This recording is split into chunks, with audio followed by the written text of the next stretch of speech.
Just enjoying the old signature pipe here with some Condor long cut for a change. Oh well, we've had a good Halloween, it's been very nice, and I hope you have too.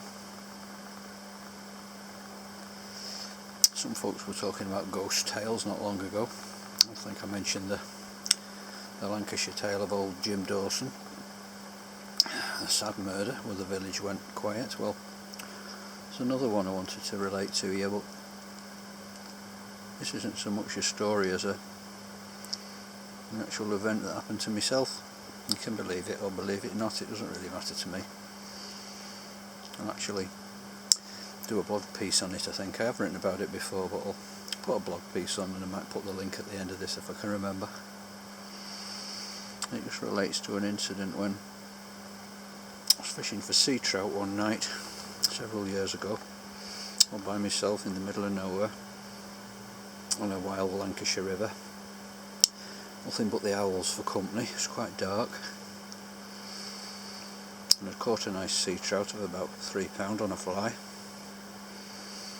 Anyway, it was about 2:30 in the morning, and I wasn't drunk, and I wasn't that tired.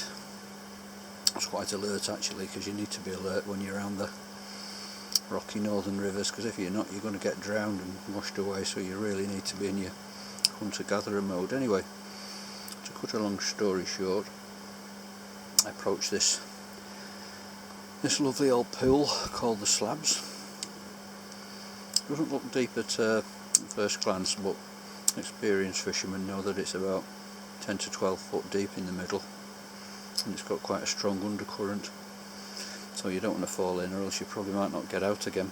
I've actually fallen in a few times in winter when it was very low and managed to get out, but it's a dangerous place. Anyway, this night it was a nice evening. Can't remember, I think it was summer or autumn. It was quite nice. Probably would have been summer actually, because I was fishing for sea trout and that's when you catch them. Anyway, as I'm going along, casting in the darkness, because sea trout are shy fish, you've got to fish them in the dark, it's sort of traditional here. I'm casting away, just about to pack up because I'd had enough. I was quite happy. So anyway, I suddenly saw this figure on what I thought was on the other side, moving up the pool.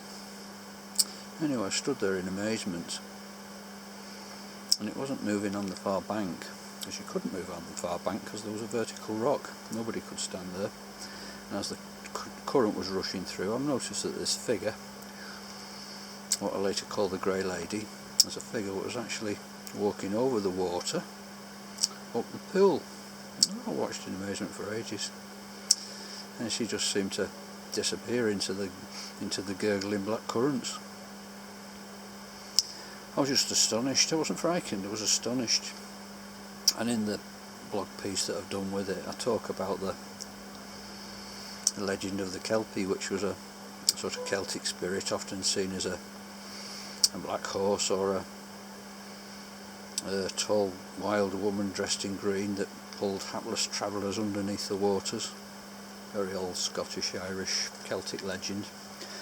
Anyway, I didn't feel frightened at all. I later felt that it was very much a beneficent spirit. I thought I was sort of put there at the time to be protective, if you like, make me not want to go too far into the pool and probably get drowned, because it was a dangerous place. Anyway, I went home and didn't think too much more about it actually. No fear at all, although it can be frightening up there at night. It's very, very dark, and there's bushes and trees by the river, and you've got to fight your way through in the dark. It's not the sort of place that you want to go if you've got any health problems. Well, that was a true story anyway. That's all I can tell you about that one. That's what I saw. The old Grey Lady of the river. So that's a true tale. Like I say, take it with a pinch of salt and a laugh if you want, but as a sort of pragmatic angler, that's what I saw, and I'm just telling you. Anyway guys, I'm going to get on with me Condor now, and all the best to you. Thanks for listening. Bye bye now.